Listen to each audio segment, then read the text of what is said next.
If you had a secret, something you were deeply ashamed of, who would you tell? Is it someone you're close to? Perhaps a close family member, a friend? Or would you tell a stranger? I'm sure none of you were really considering that last option. And I wouldn't either, or at first at least. Now, the people that are closest to you, they know you well. They know you inside and out. They've gone through so much with you.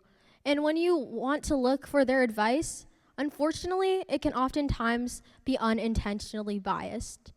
But when we talk to someone new, a stranger, we're able to get advice that comes from the situation itself. It isn't based on what they know about you. And so, even with these benefits, why don't we? Why are we so afraid to talk to people we don't know? Well, it even stems from our early development. A psychologist, Mary Ainsworth, conducted an experiment known as the strange situation, in which she placed a caregiver, a baby, and a stranger within the same room. At first, it is simply just the caregiver and the baby, but then once the stranger walks in, the baby is seemingly uncomfortable. The baby starts crying, and even when the stranger attempts to comfort the baby, nothing changes. As we get older, we don't necessarily cling to our caregivers, but we cling to the people around us. We don't feel like exploring the people we do not know. And this makes sense because even growing up, we are told of phrases such as stranger danger, things such as choose your friends wisely, because the people that you choose to have around you make up who you are. And while this is true, this is incomplete. The people around us, our environment, whether it's classmates we don't often talk to, or people from our extracurriculars that we might only have small talk conversations with. These people also make up who we are, and they are known by sociologists as weak tie relationships. It can even be chatting with a barista. These small talks that you might have with someone, they're somewhat equivalent to making your bed in the morning, a small goal that can help you do something else along your day that might be more challenging.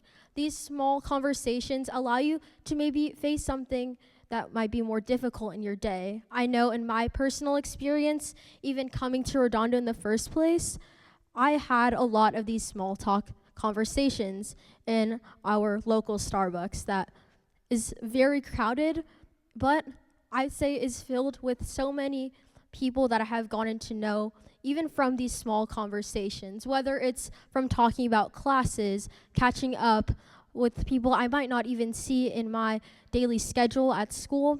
It's a way for me to really look back on throughout the day and think about these people, even if they might seemingly be just insignificant conversations. In reality, they are more than that.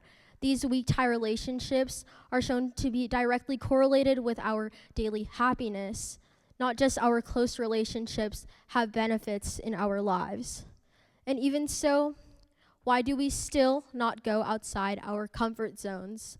Well, this can be due to what is known as in-group bias. Now, we put the people around us on a pedestal, and we view everyone else as sort of the same person, people that are not worth knowing, and so we limit ourselves. We take away our ability to find out a new perspective, learn something new that might be beneficial to us. Now, why is this dangerous?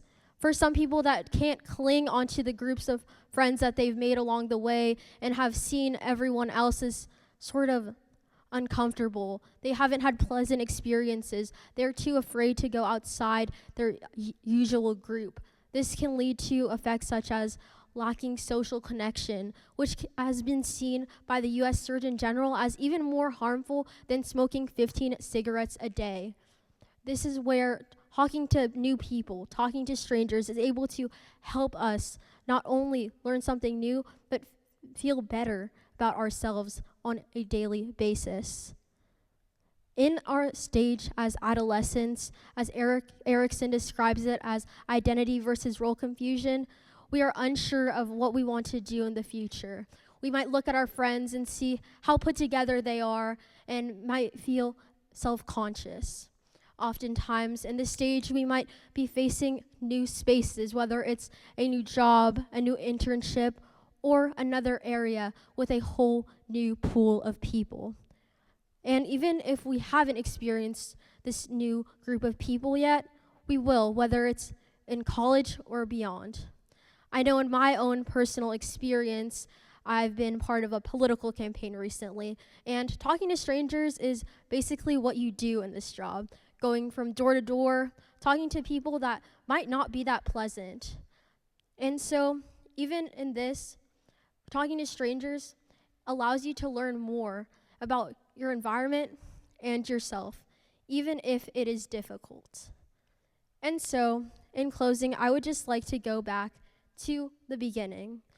Because when it comes to sharing something we might feel as though is shameful, and you might think still, would you rather talk to a close friend or a stranger? Now, the answer might not seem as simple. A stranger offers us not only a new perspective, but also a space where we aren't defined by our past. We aren't chained to our expectations when we talk to new people. And in reality, practically every person that we know now started off as a stranger. Every conversation that we have with a new person can shape who we become. And so, talking to strangers isn't something that we should be avoiding. In fact, it is something that helps us become a more authentic version of ourselves. Thank you.